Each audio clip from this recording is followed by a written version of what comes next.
Okay, இப்போது நீங்கள் first யூனிட்டை நல்லா படிச்சிருப்பீங்க. ஃபஸ்ட் யூனிட் வீடியோக்களை தெளிவாக வாட்ச் பண்ணுங்கள். அந்த வீடியோக்களில் நீங்கள் வாட்ச் பண்ணும்போது சைடில் நோட்ஸ் எடுத்துக்கிடுங்க. அந்த நோட்ஸ் உங்களுக்கு ரொம்ப உபயோகமாக இருக்கும். நீங்கள் நோட்ஸ் எடுக்காமல் படித்தீங்கன்னு சொன்னால் உங்கள் கான்சன்ட்ரேஷன் லெவல் கொஞ்சம் குறைவாயிரும். ஸோ அதனால் எதை படிக்கும்போதும் நோட்ஸ் எடுத்து படிங்க, அது ரொம்ப யூஸ்ஃபுல்லாக இருக்கும். ஓகே, நாம் இப்போது செகண்ட் யூனிட்டுக்கு போகலாம். செகண்ட் யூனிட்டில் நம்ம என்ன பார்க்க போகிறோம்னு சொன்னால் difference equation representation. Okay, difference equation representation அப்படிங்கிறது இந்த பர்டிகுலர் யூனிட் பெரிய முக்கியமான யூனிட் கிடையாது. ஆரம்பத்தில் இன்ட்ரடக்ஷன் கிளாஸ்லேயே சொல்லியிருப்பேன், இந்த யூனிட்டு பெரிய அளவுக்கு முக்கியமான யூனிட் கிடையாது. இந்த யூனிட்லேருந்து பழைய கொஸ்டின்ஸை எடுத்து பார்த்தோம்னு சொன்னால் இந்த யூனிட்லேருந்து கொஸ்டின் ரொம்ப ரொம்ப மினிமமாக இருக்குது, இல்லவே இல்லை. கேட்டில் மட்டும் 1, 2 இப்படி இருக்குது. ஸோ அதனால் மற்ற எக்ஸாமினேஷன்ஸில் இந்த யூனிட்லேருந்து கொஸ்டின்ஸ் இல்லை. ஓகே, ஸோ அதனால் இந்த யூனிட்டை நாம் பெரிய முக்கியத்துவம் கொடுத்து பார்க்குறதில்ல. இதுக்கான ஓல்டு கொஸ்டின் பேரில் கொஸ்டின்ஸ் இல்லை அப்படிங்கிறதுனால என்னோட நோட்ஸ்லேயும் கூட கொஸ்டின்ஸ் இதுக்கு இல்லை. பட் இந்த யூனிட் என்னன்னு மட்டும் தெரிஞ்சுக்கலாம். நாம் எதுக்கும் தயாராக இருக்கணும் அப்படிங்கிறதுனாலையும் அடிப்படையில் கொஞ்சம் தெளிவாக இருக்கணும் அப்படிங்கிற காரணத்தினாலையும் நாம் என்ன பண்ணலாம், இந்த யூனிட்டை விட்டுடாமல் இந்த யூனிட் என்ன தான் சொல்லுது அப்படிங்கிறத பார்க்கலாம். ஓகே, டிஃப்ரென்ஸ் ஈக்குவேஷன் ரெப்ரசன்டேஷன் அப்படிங்கிறத பற்றி நீங்கள் முதல்ல தெரிஞ்சுக்கிட வேண்டியது, டிஃப்ரென்ஸ் ஈக்குவேஷன் அப்படின்னு சொன்னால் உங்களுக்கு டிஃப்ரென்ஷியல் எலிமெண்ட்ஸ் இருக்கக்கூடிய சிஸ்டம் டிஃப்ரென்ஸ் ஈக்குவேஷனால் ரெப்ரசன்ட் பண்ணப்படும். ஓகே, இது டிஸ்கிரீட் டைம் சிஸ்டம்ஸ். இப்போ கண்டினியூஸ் டைம் சிஸ்டம்ஸில் இண்டக்டர், கெப்பாசிட்டர் இதெல்லாம் இருந்ததுன்னு சொன்னால் அந்த சிஸ்டத்தை நீங்கள் என்ன பண்ணிடுவீங்க, டிஃப்ரென்ஸ் ஈக்குவேஷனால் ரெப்ரசன்ட் பண்ணப்பட வேண்டி இருக்கும். அது இயற்கையாகவே நீங்கள் அந்த சிஸ்டம் ஈக்குவேஷன் எழுதும்போது ஆட்டோமேட்டிக்காகவே அது உள்ளே வந்துடும்.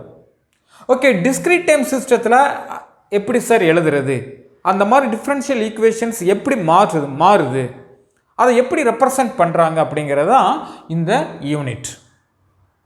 ஓகே, இதில் நம்ம முதல்ல தெரிஞ்சுக்கிட வேண்டியது, டிஃப்ரென்ஸ் ஈக்குவேஷனில் முதல்ல நம்ம தெரிஞ்சுக்கிடுறது ரிகர்சிவ் சிஸ்டம் அப்படிங்கிறத பற்றி என்னன்னு தெரிஞ்சுக்கலாம்.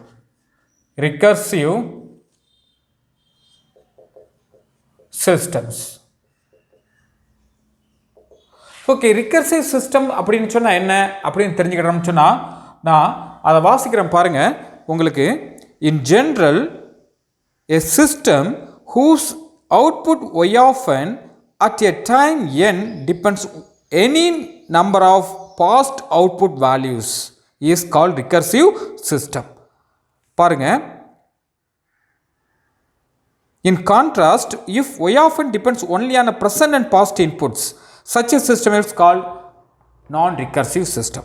ஓகே, அப்போது ஒரு ரிகர்சிவ் சிஸ்டம் அப்படின்னு சொன்னால் அந்த ரிகர்சிவ் சிஸ்டத்தோட response function of any number of past responses, அதாவது past values of the response. இப்போ பாருங்கள், y of n minus 1, y of n minus 2 up to பாருங்கள் இந்த மாதிரியே போய்கிட்டு இருந்ததுன்னு சொன்னால் எத்தனை நம்பர் ஆஃப் பாஸ்ட் வேல்யூகளையும் இந்த y of n டிபெண்ட் பண்ணினா அதுக்கு பேர் ரிகர்சிவ். பதிலா பாஸ்ட் அண்ட் ப்ரெசன்ட் ரெண்டையும் சேர்த்து டிபெண்ட் பண்ணால் அது நான் ரிகர்சிவ். ஸோ ஓகே, அப்போ ரிகர்சிவ் அப்படிங்கிறதுக்கு மீனிங் என்ன அப்படின்னு சொன்னால் பார்த்துக்கோங்க, a system whose output at a time n depends on any number of past outputs, any number of past output values. அதான் முக்கியம், the past output value at a time. இப்போ for example n equal to 1 அப்படிங்கிற இன்ஸ்டன்ட்டில் இந்த y of n அப்படிங்கிற இந்த response எப்படி sir இருக்கும் அப்படின்னு கேட்டால், if it is a function of y of minus 1, y of minus 2 இந்த மாதிரி அல்லது y ஆஃப் -3. ஓகே, இந்த 3 வேல்யூகளையும் இது டிபெண்ட் பண்ணுதுன்னு சொன்னால் பாருங்கள், 1 அப்படிங்கிறதுக்கு -1 பாஸ்ட், -2 பாஸ்ட், -3 பாஸ்ட். ஸோ எத்தனை நம்பர் ஆஃப் பாஸ்ட்டையும் டிபெண்ட் பண்ணால் அதுக்கு பேர் ரிகர்சிவ் சிஸ்டம் அப்படின்னு பேர். ஓகே, இல்லைன்னு சொன்னால் பாஸ்ட் அண்ட் ப்ரெசண்ட்டை டிபெண்ட் பண்ணால் நான் ரிகர்சிவ். ஓகே, அடுத்து நாம் ஒரு எல்டிஐ சிஸ்டம் எப்படி கான்ஸ்டன்ட் கோஎஃபிஷியன்ட் டிஃபரன்ஸ் ஈக்குவேஷனால் ரெப்ரசன்ட் பண்ணப்படலாம் அப்படின்னு பார்க்கலாம். பாருங்கள், இப்போது ஒரு LTI system Y of n அப்படிங்கிற ரெஸ்பான்ஸை கொடுக்குது. ஓகே, ஒரு எல்டிஐ சிஸ்டம்னு சொன்ன உடனே நீங்கள் கற்பனை பண்ணுங்கள், இதுதான் அந்த எல்டிஐ சிஸ்டம். ஓகே, இந்த எல்டிஐ சிஸ்டத்துக்கு நீங்கள் எக்ஸ் ஆஃப் என் அப்படிங்கிற இன்புட்டை கொடுக்குறீங்க, இட் கிவ்ஸ் ஒய் ஆஃப் என், இந்த மாதிரி நினச்சிக்கிடுங்க. ஓகே, இப்போ இந்த ஒய் ஆஃப் என் அப்படிங்கிற இந்த ரெஸ்பான்ஸ் ஆனது எப்படி சார் இது இப்போ ரெப்ரசன்ட் பண்ணப்படுது அப்படின்னு கேட்டால் A into Y of n-1 plus X of N. எக்ஸாம்பிளுக்காக மட்டும், இப்படித்தான் இருக்கணுங்கிற கட்டாயம் கிடையாது. ஓகே, இப்போ பாருங்கள், Y of n-1 X of N அப்படிங்கிறது இருக்குது. இப்போ பாருங்கள், இந்த ஏ அப்படிங்கிறது கான்ஸ்டன்ட் கோஎஃபிஷியன்ட்.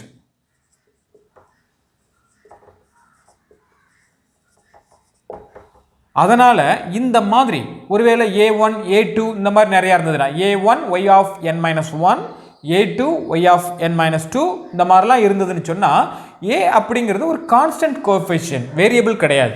இந்த மாதிரி கான்ஸ்டன்ட் கோஎஃபிஷியன்ட் டிஃபரன்ஸ் ஈக்குவேஷனால் இந்த எல்டிஐ சிஸ்டம் ரெப்ரசன்ட் பண்ணப்படுது.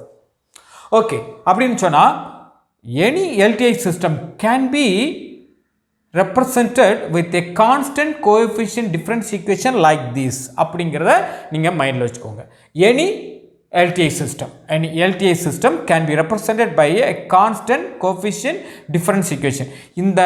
இதுக்கு பேர் தான் constant coefficient difference equation. Okay, அப்போது நீங்கள் இதிலிருந்து தெரிஞ்சுக்கிட வேண்டியது, ஒரு எல்டிஐ சிஸ்டம் இந்த மாதிரியான ஒரு ஈக்குவேஷனால் ரெப்ரசன்ட் பண்ணப்படலாம்.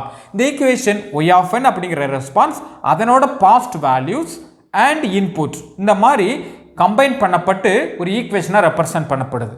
ஓகே, அதில் கான்ஸ்டன்ட் கோஎஃபிஷியன்ட்ஸ் இருக்கும் அப்படிங்கிறது தான் பாயிண்ட். இந்த மாதிரியான ஃபார்மேட்டில் நம்மளுக்கு ஒரு எல்டிஐ சிஸ்டம் ரெப்ரசன்ட் பண்ணப்படலாம் அப்படிங்கிற பாயிண்ட்டை மனசில் வைங்க.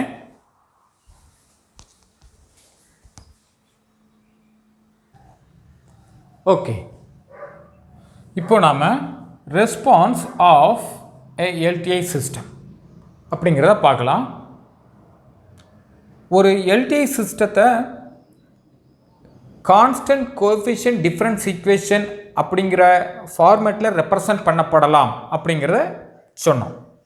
அதாவது Y of N equal to அப்படின்னு போட்டு ஒரு கான்ஸ்டன்ட் கோஎஃபிஷியன்ட்ஸ் எப்படி இருக்கும், எக்ஸாம்பிளுக்கு Y of N equal to a into y of n-1 plus x of n. இதில் இன்புட்டும் இருக்கும் அண்ட் அதனோட பாஸ்ட் வேல்யூஸும் இருக்கும். ஓகே, இந்த மாதிரி நம்மளுக்கு கான்ஸ்டன்ட் கோஎஃபிஷியன்ட் டிஃபரன்ஸ் ஈக்குவேஷனால் ரெப்ரசன்ட் பண்ணப்பட்டு இந்த ஃபார்மேட்டில் ஒரு ஈக்குவேஷன் இருக்கும்.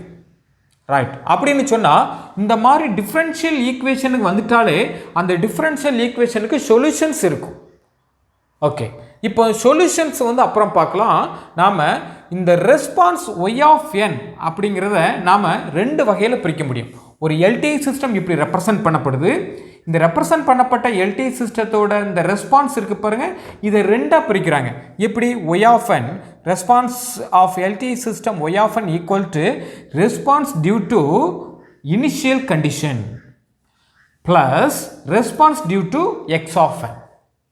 அதாவது இனிஷியல் கண்டிஷன் வச்சு ரெஸ்பான்ஸ் என்ன இருக்குது, இனிஷியல் கண்டிஷன்ஸ் இருந்ததுனால அந்த சிஸ்டம் எப்படி ரெஸ்பாண்ட் பண்ணுது, ப்ளஸ் எக்ஸ் ஆஃப் என் நீங்கள் இன்புட்டை கொடுத்ததுனால எப்படி ரெஸ்பாண்ட் பண்ணுது. இந்த ரெண்டு சேர்ந்தது தான் டோட்டலாக response.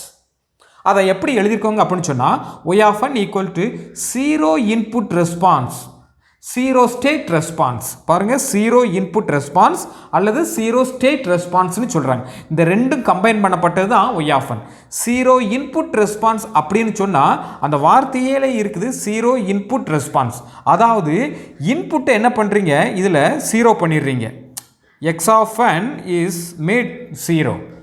Okay, x of n zero ஆயிட்டுது அப்படின்னா சிஸ்டம் எப்படி ரெஸ்பாண்ட் பண்ணும்? எதுவுமே இன்புட் கொடுக்காம எப்படி ரெஸ்பாண்ட் பண்ணும்? அதுக்கு ஏற்கனவே பாஸ்ட் வேல்யூஸ் இருந்திருக்கலாம், இனிஷியல் கண்டிஷன்ஸ் இருந்திருக்கலாம். அந்த இனிஷியல் கண்டிஷன்ஸ்க்கு பேர் தான் பாஸ்ட் வேல்யூஸ். இப்போ பாருங்கள், ஒய் ஆஃப் -1 அல்லது ஒய் ஆஃப் -2 இந்த மாதிரியான வேல்யூஸ் இருந்திருக்கலாம். ஓகே, அப்போது இந்த வேல்யூஸ் வந்து நாட் ஈக்குவல் டு 0. உண்மையிலேயே ஒரு ரிலாக்ஸ்டு சிஸ்டம் அப்படின்னு நீங்கள் இந்த வார்த்தையை அடிக்கடி கேள்விப்பட்டிருப்பீங்க. Relaxed system. ரிலாக்ஸ்டு சிஸ்டம் அப்படின்னு சொன்னால் அதனோட இனிஷியல் வேல்யூஸ் 0ன்னு அர்த்தம். பட் இங்கே பாருங்கள், ஜீரோ இன்புட் ரெஸ்பான்ஸ் அப்படிங்கிறது நான் ரிலாக்ஸ்டு சிஸ்டம். அதாவது அதனோட இனிஷியல் கண்டிஷன்ஸ் இருக்குது, ஆனால் இன்புட்டை ஜீரோ பண்ணிட்டோம். ஸோ இன்புட்டு ஜீரோ பண்ணதுனால இந்த system still response. But how? Due to its past values, due to the initial values. ஏற்கனவே இருந்த வேல்யூகள்னால still the system is able to respond. அதுதான் ஜீரோ இன்புட் ரெஸ்பான்ஸ். இதுக்கு அனதர் நேம்ஸ்லாம் இருக்குது. நேச்சுரல் ரெஸ்பான்ஸ், ஃப்ரீ ரெஸ்பான்ஸ் அப்படிங்கிறது. ஓகே, அடுத்த component பாருங்கள். இந்த ரெஸ்பான்ஸ் ஒய் ஆஃப் என் ரெண்டு காம்போனண்ட்டாக பிரிக்கப்படுது. ஒன்றை பார்த்துட்டா இன்னொன்று பாருங்கள், zero state response. Zero state response அப்படிங்கிறது நீங்கள் ரிலாக்ஸ்டு கண்டிஷனில் எடுக்கிறீங்க. இங்கே வந்து ரிலாக்ஸ்டு கண்டிஷன், ரிலாக்ஸ்ட் அப்படின்னு சொன்னால் இனிஷியல் கண்டிஷன்ஸ் எல்லாம் ஜீரோ. அதாவது ஒய் ஆஃப் -1 எக்ஸட்ரா எல்லாமே என்னது, ஜீரோ ஆயிடுது. ஓகே, ரிலாக்ஸ்ட் கண்டிஷனில் இன்புட்டை மட்டும் கன்சிடர் பண்ணுறோம். இன்புட்டுக்கு சிஸ்டம் எப்படி ரெஸ்பாண்ட் பண்ணுது? Only input, only x of n மட்டும் இருக்குது. ஓகே, எக்ஸ் ஆஃப் என்னுக்கு இந்த சிஸ்டம் எப்படி ரெஸ்பாண்ட் பண்ணுது? அண்ட் பாருங்கள், இன்புட்டுக்கு மட்டும் எப்படி ரெஸ்பான்ஸ், இன்புட்டை தவிர்த்துட்டு பாஸ்ட் அதாவது இனிஷியல் வேல்யூகளுக்கு எப்படி ரெஸ்பான்ஸ், இந்த ரெண்டையும் கம்பைன் பண்ணால் தான் மொத்த ரெஸ்பான்ஸ்.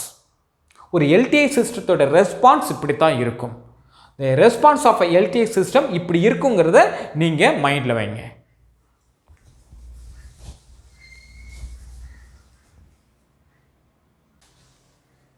ஓகே, இப்போ பாருங்கள், solution of linear constant coefficient difference equations. இப்போ linear constant coefficient difference equation எந்த ஃபார்மேட்டில் இருக்கும் அப்படிங்கிறத உங்கள் மைண்டில் ஃபிக்ஸ் பண்ணுங்கள். அந்த லீனியர் கான்ஸ்டன்ட்ஸ் இருக்கும், லீனியர் கான்ஸ்டன்ட் கோஎஃபிஷியன்ட்ஸ் இருக்கும். அது டிஃபரன்ஷியல் ஈக்குவேஷன் ஃபார்மேட்டில் இருக்கும், டிஃபரன்ஷியல் எலிமெண்ட்ஸ் அதில் இருக்கும். Okay, right. இந்த மாதிரியான ஈக்குவேஷன்ஸ் ஒரு சிஸ்டமை, எல்டிஐ சிஸ்டமை ரெப்ரசன்ட் பண்ணுறதுக்கு பயன்படுது. அதையும் பார்த்துட்டோம். இப்போது ஈக்குவேஷன் அதாவது டிஃபரன்ஷியல் ஈக்குவேஷன்ஸ் இருந்தால் அந்த டிஃபரன்ஷியல் ஈக்குவேஷன்ஸ்க்கு சொல்யூஷன்ஸ் வேணும். இப்போ அந்த சொல்யூஷன்ஸ் எப்படி கண்டுபிடிக்கிறாங்க? டைரக்ட் மெத்தட், இன்டைரக்ட் மெத்தட், ரெண்டு மெத்தடில் கண்டுபிடிக்கிறாங்க. இன்டைரக்ட் மெத்தட் அப்படிங்கிறது இசட் டிரான்ஸ்ஃபார்மேஷன் வழியாக கண்டுபிடிக்கிறாங்க. அதை நாம் இப்போ பார்க்குறல. டைரக்ட் மெத்தடில் நாம் கண்டுபிடிக்கிறது, நீங்கள் மேத்தமெட்டிக்ஸில் உங்களுக்கு இந்த டிஸ்கிரீட் டைம் சிஸ்டம் அப்படிங்கிற மாதிரிலாம் படிக்காமல் நார்மலாக டிஃபரன்ஷியல் ஈக்குவேஷன்ஸ்க்கான சொல்யூஷனை படிச்சிருப்பீங்க. இப்போ அதுதான் பிரின்சிபல், அதுதான் அடிப்படை. அந்த வகையில் ஒரு டிஃபரன்ஷியல் ஈக்குவேஷனுக்கான சொல்யூஷன், டிஃபரன்ஷியல் ஈக்குவேஷன்ஸ்க்கு சொல்யூஷன் நீங்கள் படிச்சிருப்பீங்க.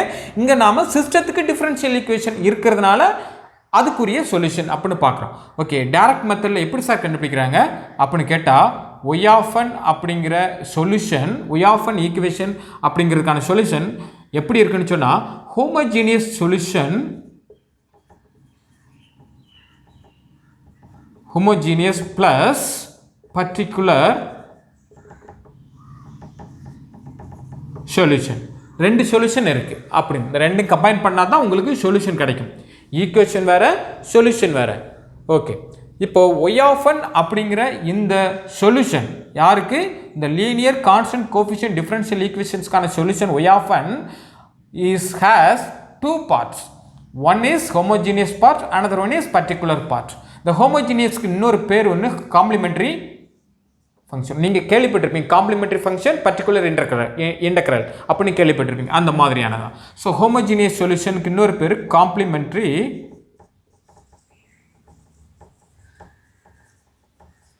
அப்படின்னு பேர், இன்னொரு particular solution. So complimentary solution, particular solution அப்படின்னு ரெண்டு சொல்யூஷன் இருக்குது. Therefore solution y of n அப்படிங்கிறத நாம் y h of n plus particular solution அப்படிங்கிறதுனால y p of n அப்படின்னு எழுதுறேன். ஸோ ஹோமோஜீனியஸ் அப்படிங்கிறதுக்கு y h of n, particular அப்படிங்கிறதுக்கு y p of n அப்படிங்கிறது. ஓகே, இதை நாம் நேரடியாக கண்டுபிடிக்கலாம். இது கொஞ்சம் டீட்டெயிலாக போக வேண்டியிருக்கும். இதில் இருந்து நமக்கு பெரிய அளவில் கொஸ்டின்ஸ் வரலை. பட் கேட்டில் இந்த ஹோமோஜீனியஸ் அண்ட் பர்டிகுலர் சொல்யூஷன்ஸ் இந்த கான்செப்ட்லேருந்து கொஸ்டின் வருது. ஓகே, இதை நம்ம தனியாக இன்னொரு இடத்துல பார்க்க போகிறோம். ஆனால் இப்போ இதை நாம் ஸ்கிப் பண்ணிவிட்டு போயிடலாம். ஓகே, டைரக்ட் மெத்தட் அப்படிங்கிற வழியில் இந்த linear constant coefficient differential equation solutions கண்டுபிடிக்கிறாங்க. அந்த சொல்யூஷனில் ரெண்டு பார்ட் இருக்குது. ஒன்று homogeneous part, another one particular solution. Okay, இந்த ரெண்டுக்கும் என்ன அப்படிங்கிறத நாம் இப்போ பார்க்கலாம். ஓகே, இப்போ நாம் ஹோமோஜீனியஸ் சொல்யூஷன் அப்படின்னா என்னன்னு பார்க்கலாம். ஹோமோஜீனியஸ் சொல்யூஷன் ஒரு parts of the solution. Okay, அது எப்படி சார் பண்ணுறாங்க அப்படின்னு கேட்டால், த ஹோமோஜீனியஸ் சொல்யூஷன் இஸ் இந்த மாதிரி ஃபார்மேட்டில் இருக்கும். Homogeneous solution lambda to the power n அப்படின்னு அஸ்யூம் பண்ணப்படுது. லாம்டாங்கிறது இந்த லீனியர் கான்ஸ்டன்ட் கோஎஃபிஷியன்ட் டிஃபரன்ஷியல் ஈக்குவேஷனோட ஒன் ஆஃப் த ரூட்டாக இருக்கலாம். இந்த lambda to the power n அப்படிங்கிற இந்த சொல்யூஷனை எடுத்துகிட்டு போய் இந்த ஈக்குவேஷனில் கொண்டு போட்டோம்னு சொன்னால் we get summation of k equal to 0 to n a k lambda n minus k equal to 0ன்னு கிடைக்கும். இதை எக்ஸ்பேண்ட் பண்ணுனா இந்த ஃபார்மேட்டில் இருக்குது. lambda to the power n small n minus capital N, lambda to the power capital N, இப்படியே போய் இதோ பாருங்கள் இந்த மாதிரி இருக்குது. இதெல்லாம் கான்ஸ்டன்ட் கோஎஃபிஷியன்ட் உள்ளவே இருக்குது அப்படின்னு உங்களுக்கு தெரியும். ஓகே, அப்படின்னு சொன்னால் ஹோமோஜீனியஸ் சொல்யூஷன் இஸ் இது அப்படின்னு தெரியுது. ஓகே, இந்த ஃபார்மேட்டில் இருக்குது. இந்த ஃபார்மேட்டில் இருக்கக்கூடிய இந்த lambda to the power n அப்படிங்கிறத கொண்டு இந்த கான்ஸ்டன்ட் கோஎஃபிஷியன்ட்களை போட்டோம்னு சொன்னால் இது கிடைக்கி. இதை எக்ஸ்பேண்ட் பண்ணோம்னா இது இருக்குது. இதோ இந்த பிராக்கெட்டுக்குள்ளே இருக்குது பார்த்தீங்களா, இதுக்கு பேர் கேரக்டரிஸ்டிக் பாலினாமியல் அப்படின்னு பேர். இப்போ நம்ம பர்டிகுலர் சொல்யூஷனை பற்றி பார்க்கலாம். இது எல்லாமே பர்டிகுலர் சொல்யூஷன்.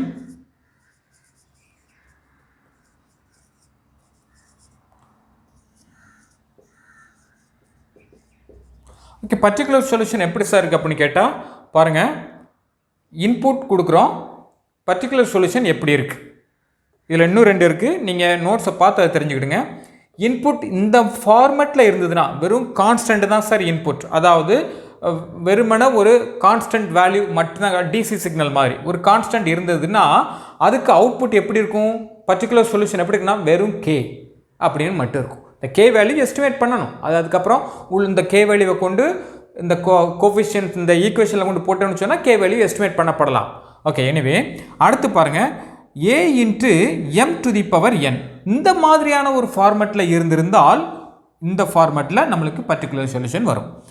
பதிலாக a to the power n n to the power m அப்படின்னு இருந்திருந்தால், இந்த mங்கிறதுலாம் ஒரு பாசிட்டிவ் நம்பர், சரியா? ஓகே, ஸோ இந்த மாதிரிலாம் இருந்திருந்தால் இதோ பாருங்கள், இந்த மாதிரி ஒரு சீரீஸாக நம்மளுக்கு கிடைக்கும். k0 n to the power m, k1 n to the power m minus 1 அந்த மாதிரி போய்கிட்டு இருக்கும். இன்னும் ரெண்டு ஃபார்மேட் இருக்குது. அது சைனுசாய்டல் ஃபார்மேட், எக்ஸ்போனென்ஷியல் ஃபார்மேட். அது உங்களோட நோட்ஸில் இருக்குது. அதை பார்த்து நீங்கள் முதல்ல டவுன்லோட் பண்ணி வச்சுக்கிட்டு அதை பார்த்து தெரிஞ்சுக்கோங்க. இப்போது இந்த மாதிரியான இன்புட் கான்ஸ்டண்ட்டாக இப்படி இருந்தால் இப்படின்னு சொல்கிறதுக்கு இல்லை. இன்புட் ஒவ்வொரு ஃபார்மேட்டில் இருக்கும்போது அதுக்கு தகுந்த மாதிரியான பர்டிகுலர் சொல்யூஷன் நம்மளுக்கு கிடைக்குது அப்படிங்கிறது பாயிண்ட். ஸோ இதை நம்ம மனசில் வச்சுக்கணும். நீங்கள் மேத்தமெட்டிக்ஸில் இதை படிக்கும்போது பர்டிகுலர் சொல்யூஷனுக்கு ஒவ்வொரு ஃபார்மேட் நீங்கள் படிச்சிருப்பீங்க, அதே மாதிரி தான். ஸோ அந்த ஃபார்மேட்டில் இருக்குது, இதை நம்ம மைண்டில் வச்சுக்கணும். ஓகே, இப்போது இந்த ஒரு லீனியர் கான்ஸ்டன்ட் கோஎஃபிஷியன்ட் டிஃபரன்ஷியல் ஈக்குவேஷன்ஸுக்கு ரெண்டு வகையான அவுட்புட் இருக்கும். அது ரெண்டும் கலந்து தான் நாம் என்ன பண்ணுறோம், சொல்யூஷன் y of n எடுக்கிறோம். ஓகே, இதை நீங்கள் மைண்டில் வச்சுக்கோங்க. அடுத்து ஓகே, அடுத்து பாருங்கள் ஸ்டெடி ஸ்டேட் ரெஸ்பான்ஸ். இந்த ஸ்டெடி ஸ்டேட் ரெஸ்பான்ஸ் அப்படிங்கிறது எப்படி டிஃபைன் பண்ணப்படுதுன்னு சொன்னால், limit n tends to infinity y of zero state response. இதுதான் ஸ்டெடி ஸ்டேட் ரெஸ்பான்ஸ். அதாவது பாருங்க, ஜீரோ ஸ்டேட் அப்படி ரெஸ்பான்ஸ் அப்படிங்கிற ஒன்றை நீங்கள் கவனிக்க வேண்டியிருக்கு. இப்போ ஜீரோ ஸ்டேட் ரெஸ்பான்ஸில் என்னோட வேல்யூ இன்ஃபினிட்டிக்கு ஈக்குவல் பண்ணிங்கன்னா உங்களுக்கு கிடைக்கக்கூடியது ஸ்டெடி ஸ்டேட் அப்படின்னு. வழக்கமாகவே ஸ்டெடி ஸ்டேட் அப்படிங்கிறது அந்த வேரியபிள் இன்ஃபினிட்டி ரீச் பண்ணும்போது நம்மளுக்கு அந்த சிஸ்டமாக இல்லை நீங்கள் ஈக்குவேஷனோ எதுவோ ஒன்று அந்த ஃபங்க்ஷன் என்ன வேல்யூவாக கொடுக்குது அப்படின்னு தான் கண்டுபிடிப்போம். அதே மாதிரி தாங்க ஜீரோ ஸ்டேட். முதல்ல ஜீரோ ஸ்டேட் அப்படிங்கிறது உங்களுக்கு மைண்டில் ஃபிக்ஸ் ஆகி இருக்கும்னு நினைக்கிறேன். ஜீரோ ஸ்டேட் அப்படின்னு சொன்னால் இன்புட் இருக்கும், initial condition zero. Initial condition zero வச்சுக்கிட்டு இன்புட்டுக்கு மட்டும் என்ன அவுட்புட்டு பார்க்குறீங்க, அதில் என்னோட வேல்யூவை இன்ஃபினிட்டிக்கு நீங்கள் ஈக்குவேட் பண்ணிங்கன்னா என்ன கிடைக்குதோ அதுதான் zero state response, sorry steady state response அப்படிங்கிறது.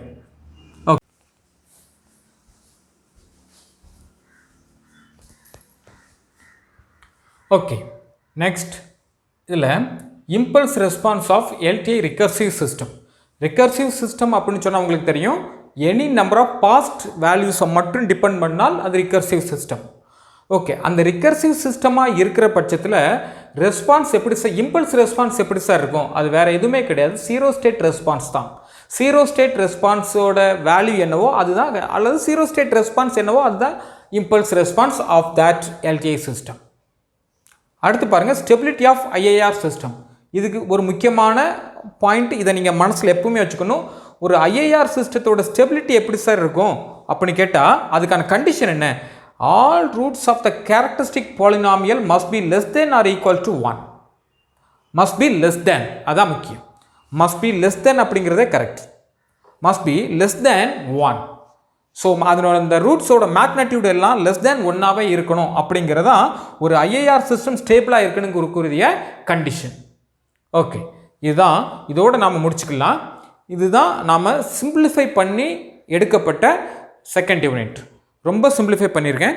இப்போ நீ எதுக்காக சிம்பிளிஃபை பண்ணியிருக்கேன் அப்படின்னு சொன்னால், இதிலேருந்து கொஸ்டின்ஸ் பெரும்பாலும் வர்றதில்லை அப்படிங்கிறதுனால நான் சிம்பிளிஃபை பண்ணியிருக்கேன். அதுக்காக நம்ம அப்படியே வராது அப்படின்னு சொல்லி ஒதுக்கிட்டு போயிட முடியாது. இருந்தாலும் கொஞ்சம் காஷியஸாக இருக்கணும். இது என்னன்னு தெரிஞ்சுக்கிறதுக்காக இதை எடுத்திருக்கேன். மற்றபடி பாஸ்ட் ஹிஸ்ட்ரியை எடுத்து வச்சு பார்த்தோம்னு சொன்னால் இந்த யூனிட்டை பெரிய அளவில் கான்சென்ட்ரேட் பண்ண வேண்டாம் அப்படிங்கிற காரணத்தினால தான் இதை நாம் சுருக்கி இவ்வளோ தூரம் கொண்டு வந்திருக்கோம். மேலும் நீங்கள் இதில் தெரிஞ்சுக்கிட வேண்டியது என்னன்னு சொன்னால், இந்த பர்டிகுலராக இந்த டிஃப்ரென்ஷியல் ஈக்குவேஷன் சொல்யூஷன்ஸ் அப்படிங்கிறது ஒரு வாஸ்ட் டாபிக். இதை நாம் இவ்வளோ சுருக்கியிருக்கக்கூடாது. பட் கொஸ்டின் வரலை அப்படிங்கிற காரணத்தினால மட்டும் நம்ம சுருக்கியிருக்கோம். அதனால் நாம் இந்த யூனிட்டை இதோடு ஸ்டாப் பண்ணிக்கிட்டு அடுத்து நாம் இசட் டிரான்ஸ்ஃபர்மேஷனுக்கு போகலாம். அதுதான் இருக்குதுல ரொம்ப ரொம்ப முக்கியமான ஒரு யூனிட். அதை நாம் ஃபோக்கஸ் பண்ணலாம். இப்போ இந்த யூனிட்டில் நோட்ஸை பாருங்கள். அதில் ஒரு 2 பேஜ் தான் இருக்கும். நீங்கள் அதை பார்த்து தரவாக வரிவிடாமல் படித்து என்னன்னு தெரிஞ்சு வச்சுக்கோங்க. ஓகே, எனிவே இதில் ஒரு வேளை வந்ததுன்னு சொன்னால் என்ன சார் பண்ணுறது அப்படிங்கிறத கொஞ்சம் யோசிக்க வேண்டிய விஷயந்தான்.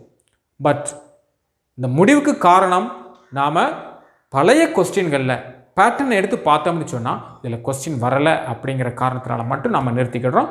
ஓகே, நாம் இப்போ செகண்ட், அதாவது தேர்டு பார்ட்டுக்கு போகலாம். அதாவது இசட் டிரான்ஸ்ஃபர்மேஷனுக்கு போகலாம்.